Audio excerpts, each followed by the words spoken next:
Paul Hennessy, Getty Images.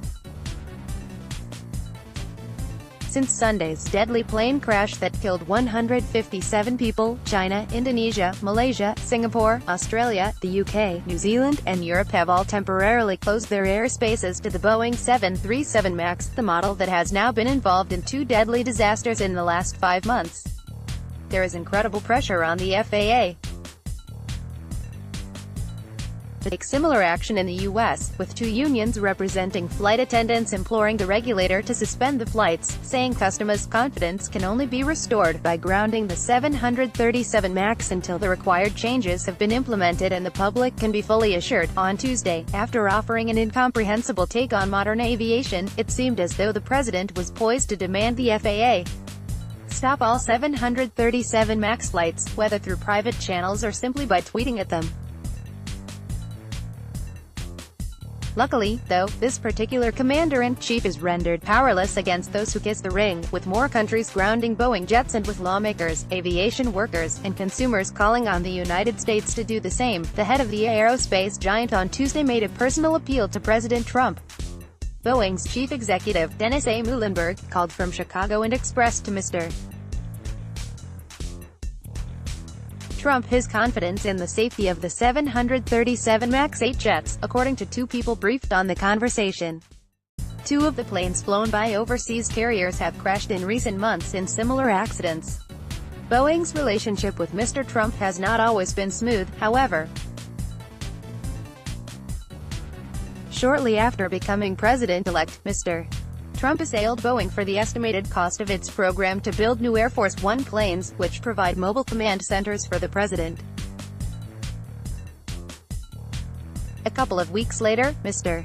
Muilenburg visited Mr. Trump at his Mar-a-Lago club in Palm Beach, Florida, to try to smooth things over. Weeks after the conversation, Boeing donated $1 million to Mr. Trump's inaugural committee.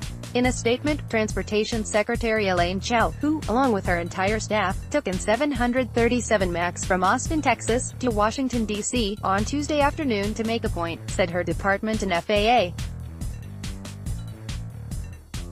regulators will not hesitate to take immediate and appropriate action, if necessary. Boeing, meanwhile, maintains its jets are safe, and said in its own statement that, based on the information currently available, we do not have any basis to issue new guidance to operators. That Trump is easy to flatter is, of course, not the only thing Boeing has going for it as it fights to keep the 737 MAX in U.S. airspace. For starters, Acting Defense Secretary Patrick Shanahan is a former Boeing executive. Per the New York Times, the company also spent $15 million on lobbying last year.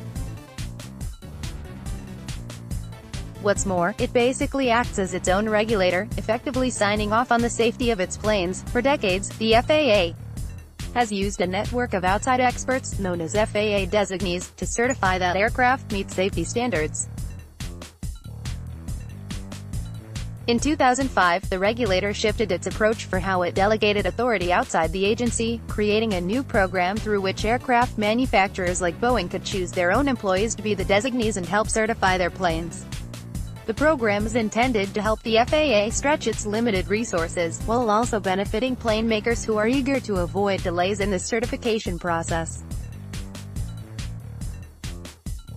The regulator maintains offices inside Boeing's factories, including those in Renton, Washington, and in Charleston, SC. The F.A.A.'s top safety official, Ali Barami, has worked closely with Boeing during his career, directing the agency's certification of the Boeing 787 Dreamliner and the 747-8 passenger and freighter models. It's a very cozy relationship. Jim Hall, the former head of the National Transportation Safety Board, told The Times.